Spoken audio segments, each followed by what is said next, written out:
Joining us via Skype from the United Kingdom is the CEO Diaspora PR, Jermaine Sanwoolu. Thank you for joining us on the show. Now, rebuilding Mosul will require billions of dollars, will take many years and need coordination between government and international partners. Is it achievable? Well, thanks a lot for having me this morning. Yes, it is achievable to rebuild Mosul, but it's going to be done over a long period of time.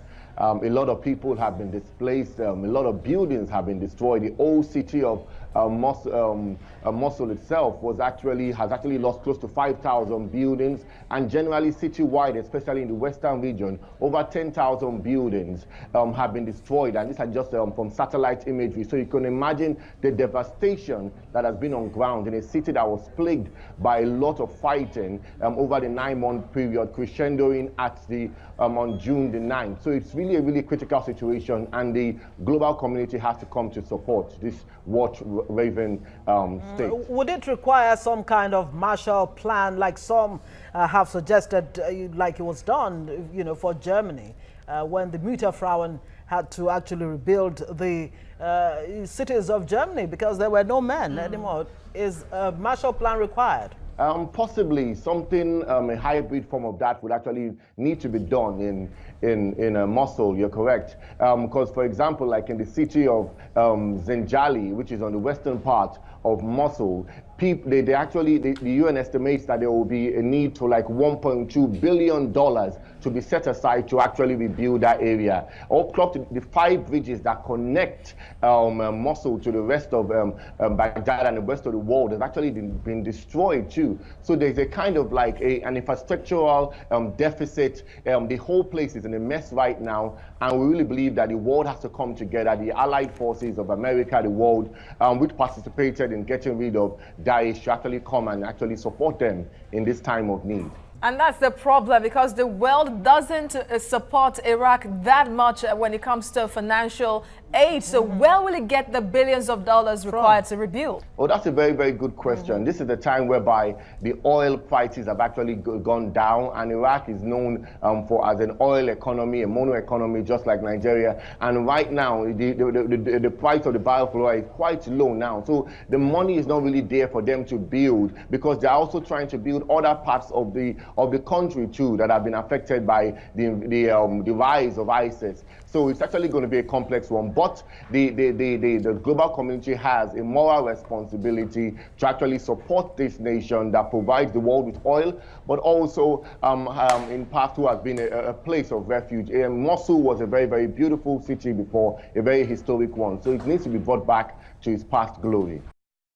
Yes, indeed. And many say that the behavior of the Shia Iraqi security forces actually was a major factor in bringing about an al-Baghdadi who took over places like Mosul and the rest of them in 2014. Is there a need to weed the Iraqi forces of some of these negative elements who have religious bigotry as their mainstay?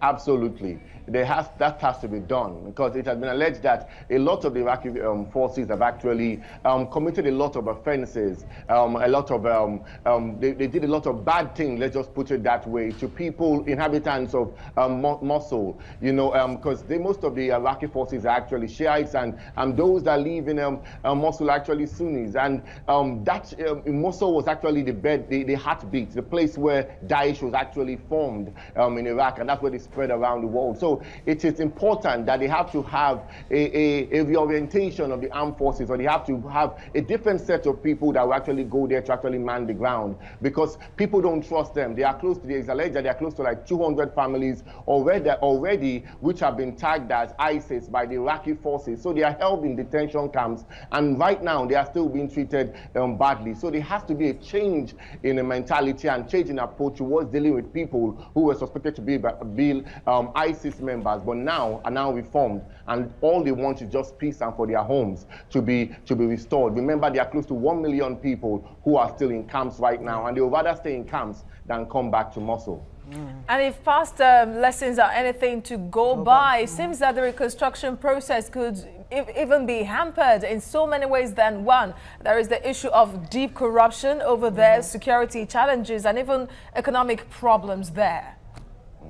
Yes, it is going to be a very, very hard one to actually to deal with. As you said, corruption, security, and economic problems are one of the major issues that actually they are facing in Iraq as a whole, and also in that microcosm of Zinjali and also Mosul. So they have to actually have a strategic plan that will be long-term to ensure that the roads, accessibility, infrastructure when it comes to amenities, electricity, to actually ensure development takes place is actually done right there, so people can actually come back home. Right now, it doesn't look very good, but we hope, as you said about Germany, it can be reconstructed if there is one mind, there's one vision, and people are restored with one hope that Mosul can be great again, and Iraq can be a home of peace, can be a Persian paradise again.